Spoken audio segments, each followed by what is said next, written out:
भारत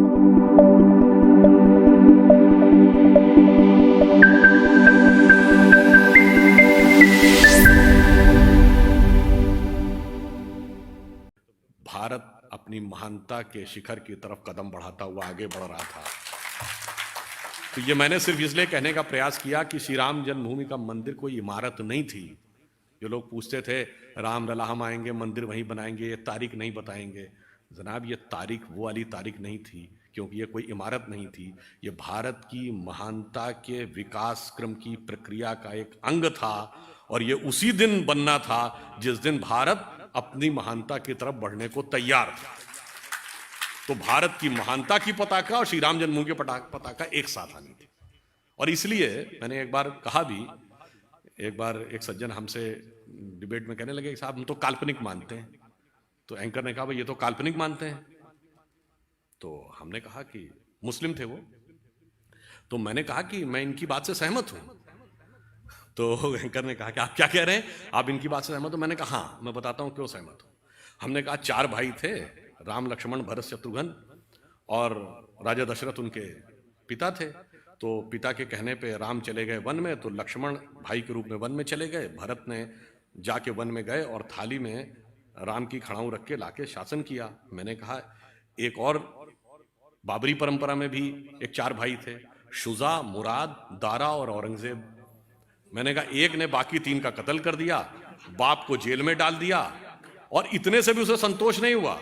अपने सगे बड़े भाई दारा शिकोह का सर काटकर थाली में सजाकर जेल में बंद अपने बाप के पास भेजा। तो मैंने कहा जिन्होंने थाली में भाइयों के कटे हुए सर देखे हों, उन्हें थाली में रखी हुई भाइयों की खड़ाऊं कल्पना ही लगेगी, इसमें इनका कोई दोष नहीं।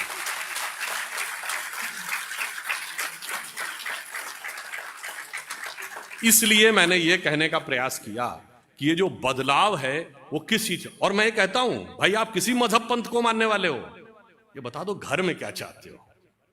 बुढ़ापे में तुम जेल में हो और एक भाई 3 को काट चुका हो, या आपके एक वचन की रक्षा के लिए आपके बेटे कुछ भी करने को तैयार हो। वैसे ऑन द लाइटर नोट, थोड़ा विषयांतर पे जाते हुए, हमारे जितने भी धर्म ग्रंथ है ना, इनके अंदर बहुत गहरा तत्व छुपा हुआ है। शायद आप में से कभी किसी ने ध्यान दिया, क्योंकि उसके लिए बहुत सूक्ष्म बुद्धि की आवश्यकता होती है। ये भगवान राम 4 ही भाई क्यों थे? 3 या 5 भी तो हो सकते थे। हमारे हर चीज का रीजन है। 4 भाई किस बात के प्रतीक हैं? 4 पुरुषार्थ, धर्म, अर्थ, काम, मोक्ष। श्री राम धर्म के प्रतीक हैं, लक्ष्मण जी काम के प्रतीक हैं, मोक्ष के प्रतीक भरत हैं, और अर्थ के प्रतीक शत्रुघ्न है। इसीलिए लक्ष्मण ही वन में क्यों गए राम के साथ? क्योंकि कामना या काम जो है सदैव धर्म के साथ संलग्न ही रहना चाहिए, उसके साथ पृथक नहीं हो सकता, तभी वो सन्मार्ग पे रहेगा। और भरत ने ही खड़ाऊं रख के शासन क्यों किया? क्योंकि मोक्ष प्राप्त करने के लिए अंतर की यात्रा करनी है, एक प्रतीक को भी सामने रख के आप वह यात्रा कर सकते हैं। और शत्रुघ्न अयोध्या में ही क्यों रहे? क्योंकि अर्थ राजधानी से बाहर नहीं जा सकता, इसलिए वो वहीं पे रहेंगे।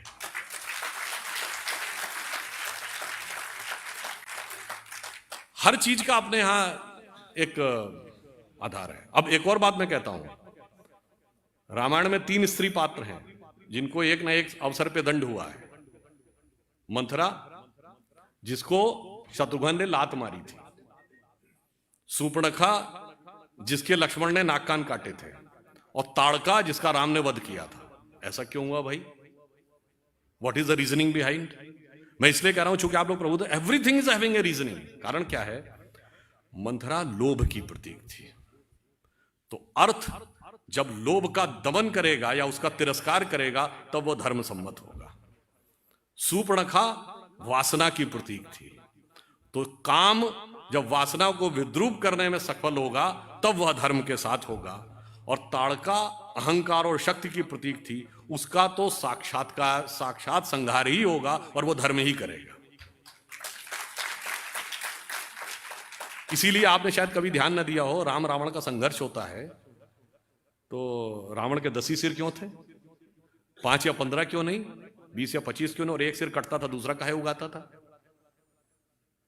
उसका कारण यह है। और अगर रावण के 10 सिर थे तो रावण का नाम दशानन क्यों था? 10 मुख वाला। उसको 10 शीश, 10 ग्रीव, 10 कंधर, 10 कुछ भी कह सकते थे। उसका कारण यह है कि 10 की संख्या के पीछे लॉजिक यह है कि हमारे शरीर में 10 इंद्रियां होती हैं। दशानन यानी 10 इंद्रियों की बहिर्मुखी पिपासा, the extrovert tendency of all the 10 senses. और जब भगवान एक सर काटते थे दूसरा उगाता था, इसका मतलब किसी इंद्रिय की एक इच्छा पूरी करिए, immediately it gets replaced by other, even god can not stop it. इसलिए राम उस रावण को मारने यानी धर्म का तत्व उस 10 इंद्रियों की बहिर्मुखी पिपासा को नष्ट करता है, पर वो उत्पन्न कैसे होता है? राम के पिता क्या नाम है? जब 10 इंद्रियों को रथने की क्षमता आती है तो हृदय में वह तत्व उत्पन्न होता है जो 10 इंद्रियों की बहिर्मुखी पिपासा को नष्ट करता है। इसलिए रामायण की कथा हमारे अंदर भी घटित होती है। तो मैंने सिर्फ इसलिए थोड़ा विषयांतर में जाके आपसे कहा कि राष्ट्र के विकास की पताका हो या हमारे अंदरूनी अनुसंधान की पताका, दोनों में राम जन्मभूमि का एक इंपॉर्टेंट महत्व है। और हमने आने के बाद देश में यह एक बड़े बदलाव के लिए का एक बदलाव शुरू हो रहा है, जिसे समझने के लिए सूक्ष्म दृष्टि चाहिए। और मैं ज्यादा समय न लेते हुए यह कहना चाहूंगा कि आप सभी प्रबुद्ध हैं। आपकी भूमिका इसमें क्या होनी चाहिए? अक्सर क्या होता है कि हम भी, हमारे माताजी पिताजी दोनों टीचर थे कॉलेज में, हम लोग बहुत सारे डिस्कशंस होते थे, उनके साथी लोग आते थे सब, पर डिस्कशन होता था, ज्यादा एक्शन के आ जाता था, भाई ये सब राजनीति तो बेकार का क्षेत्र है, हमें इससे क्या मतलब है। तो यदि हमारे जीवन का यही उद्देश्य है कि हमने अच्छी शिक्षा प्राप्त की और उसके बाद एक अच्छा जीवन यापन किया और उसके बाद हमारा जीवन समाप्त हो गया, तो मुझे लगता है यह जीवन की सार्थकता नहीं हो सकती। जिसमें अकबर इलाहाबादी एक बड़े शायर हुए, उनका एक शेर है कि क्या करें अहबाब क्या कारे नुमाया कर गए, क्या कहें अहबाब क्या कारे नुमाया कर गए, ग्रेजुएट हुए, नौकर हुए, पेंशन मिली और मर गए। तो अगर हमें आगे बढ़ना है, तो मैं जहां से मैंने प्रारंभ किया था कि प्रबुद्ध शुद्ध भारतीय, तो आपने भारतीयता को समझने की क्षमता भगवान ने आपको दी है। तो हमें आगे बढ़कर क्या करना है, यह ध्यान रखना है कि आचार्य चाणक्य ने कहा था, इस राष्ट्र को उतनी क्षति दुर्जनों की दुर्जनता से नहीं हुई है जितनी सज्जनों की निष्क्रियता से हुई है। तो सकारात्मक सक्रियता अत्यंत आवश्यक है, और वो इसलिए भी आवश्यक है क्योंकि ये सिर्फ कोई राजनीतिक विषय नहीं है, ये देश के अंदर बड़े परिवर्तन और एक नए भविष्य के निर्माण का विषय है। और ये भी आप बात समझिए, ये तय है, जैसा कि अभी जो संचालक महोदय थे उन्होंने एक बात बताई थी, तो मैंने उस बात को रिपीट किए दे रहा हूं जो आपने कहा था। क्यों तय है ये? एक जमाने में इंडिया वर्ल्ड का पावर सेंटर था, 2500 साल पहले जब हमारा डिक्लाइन शुरू हुआ तो पावर सेंटर किधर शिफ्ट हो गया?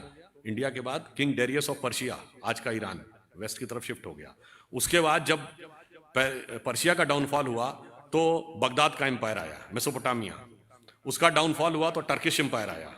जब टर्किश एम्पायर का डाउनफॉल हुआ तो रोमन एम्पायर आया। यानी देखिए वेस्ट की तरफ शिफ्ट होता जा रहा है। रोमन एम्पायर का डाउनफॉल हो गया तो दुनिया में पुर्तगाल और स्पेन का जमाना आया। जब पुर्तगाल और स्पेन का वक्त खत्म हुआ तो ब्रिटेन और फ्रांस का जमाना आया। और जब ब्रिटिश एम्पायर डाउनफॉल हुआ तो अमेरिका का जमाना आया।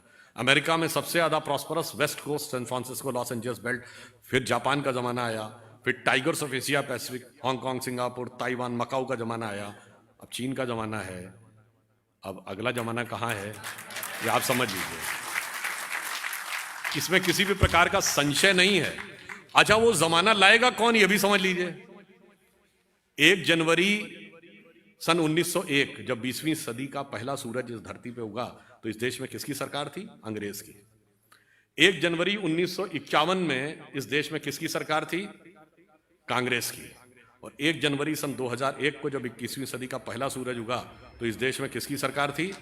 अटल जी के नेतृत्व में हमारी, और अगले दशक में मोदी जी के नेतृत्व में पूर्ण बहुमत की। मतलब साफ है कि 19वीं सदी अंग्रेज की थी, 20वीं सदी कांग्रेस की थी, 21वीं सदी भारतीय जनता पार्टी। तो अब आप ये मान लीजिए कि एक तो आपको पूरे अर्थ के रोटेशन से समझ में आ गया कि वक्त हमारा ही आने वाला है, और उस आने वाले वक्त में हमें कौन ले जाने वाला है, यह भी आप अच्छी तरह समझ लीजिए। और कैसे, इसमें एक बात और अंत में जोड़ देता हूं। देखिए, कई बार क्या होता है, कितना भी आप बौद्धिक डिस्कशन कर लीजिए और आप पढ़ लीजिए, जब तक आप साक्षात नहीं देखते आपको विश्वास नहीं होता है। गीता का इतना बड़ा उपदेश भगवान कृष्ण ने दिया, तो क्या अर्जुन को उसके बाद भी कॉन्फिडेंस आ गया था? अर्जुन ने सब कहा, महाराज वो तो ठीक है, मगर कैसे इनको जीत पाऊंगा मैं?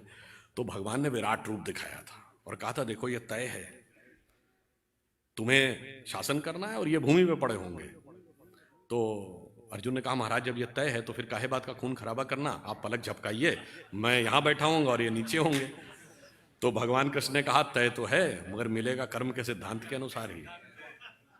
और भगवान ने विराट रूप अर्जुन को दिखाया था और एक बार विकराल रूप दुर्योधन को दिखाया था। वो भी मैं संदर्भ में बता देना चाहता हूं। आजकल बहुत चर्चा होती ना कि हिंदुत्व मतलब बोको हराम, ISIS, और हिंदुत्व अलग है, इसके व्याख्यान करता, प्रवचन करता बहुत सारे उत्पन्न हो गए। तो मैं बताना चाहता हूं, भगवान श्री कृष्ण हिंदू भी हैं, हिंदू धर्म के भी प्रतीक हैं, वही तत्व है, और हिंदुत्व भी वो है। क्या है वो? जब बाल कृष्ण के रूप में मक्खन खाते हुए घूमते हैं तो भी वो वही ब्रह्म है। कौन ब्रह्म है? वही ब्रह्म है जिनके लिए रसखान ने लिखा है, जाहि अनादि अनंत अखंड अछेद अभेद सुवेद बतावें, और ताही अहीर की छो हरियां छछियाबर छाछ पे नाच नचावे। वो मोहक बालक भी वही साक्षात ब्रह्म है। और जब अन्याय होता है, अन्याय क्या था कि जब दुर्योधन के पास प्रस्ताव लेके भगवान कृष्ण गए तो उन्होंने कहा पांडवों की तरफ से कि न्याय तो कहता है कि मुझे आधा राज्य दो, पर 5 गांव भी दे दो तो मैं शांति से बैठ जाऊंगा। दुर्योधन ने कहा, सुई की नोक के बराबर भी नहीं दूंगा। यह अन्याय की पराकाष्ठा थी। जब यह अन्याय की पराकाष्ठा हो जाती है तो वही बाल मोहक स्वरूप के जो ब्रह्म थे उन्होंने दूसरा स्वरूप दिखाया, और तब भगवान ने अपना विकराल स्वरूप दिखाया। उन्होंने दुर्योधन से कहा, देख, दिनकर ने अपनी कविता में लिखा है, द्रगहो तो दृश्य अकांड देख, मुझमें सारा ब्रह्मांड देख, नभ में ये कुंतल जाल देख, पग के नीचे पाताल देख, गत और अनागत काल देख, मेरा स्वरूप विकराल देख। तो हिंदू धर्म में यह भी है, हिंदू धर्म में यह भी है। कब होता है? जब सुई की नोक के बराबर भी हमें न्याय ना दिया जाए। ये कब हुआ? मैं उदाहरण भी बता देना चाहता हूं सारे लोगों को बताने के लिए। 1986 शाबानो केस, सुप्रीम कोर्ट का जजमेंट पलट दिया जाता है। क्यों? तत्कालीन भारत सरकार ये स्टैंड लेती है कि मजहबी मामला है, मजहबी मामले में कोर्ट का दखल सुई की नोक के बराबर भी नहीं होगा। अगर कुछ कह दिया तो पार्लियामेंट संशोधन करके पलट देगी। और अगले वर्ष जब श्री राम जन्मभूमि का विषय आता है तो कहते हैं, भगवान कहां पैदा हुए, इसमें तुम्हारा सुई की नोक के बराबर दखल नहीं होगा। अदालत में साबित करना पड़ेगा, कागज और सबूतों पे साबित करना पड़ेगा। और इतना ही नहीं था, यह भी साबित करना पड़ेगा कि यही अयोध्या थी कि नहीं। यह भी साबित करना पड़ेगा कि राम भी हुए थे कि नहीं, या उनके एक नेता ने बोला था 10,000 कमरे थे तो इसमें हुए थे कि नहीं। यह वहां न्याय की पराकाष्ठा थी। इसलिए फिर वह हिंदुत्व भी दिखाना पड़ता है। और ऐसा नहीं कि यह कोई 100 साल पुरानी बात है, यह भी मैं कह देना चाहता हूं। ये तो छत्रपति शिवाजी महाराज ने हिंदवी स्वराज्य और हिंदू पद पातशाही स्थापित किया था, और जिसके लिए कविराज भूषण ने लिखा था, वो कहते ना, हिंदुत्व शब्द पहले नहीं, उन्होंने लिखा, राखी हिंदुवानी हिंदुआन का तिलक राख्यो, स्मृति पुराण राखो वेद धुन सुनी में, और शाही के सपूत शिवराज शमशीर तेरी, दिल्ली दलदाब के दीवाल राख्यो दूनी में। आजकल होते तो शायद उनको कहना पड़ता, इटली दलदाब के दीवाल राख्यो दूनी में।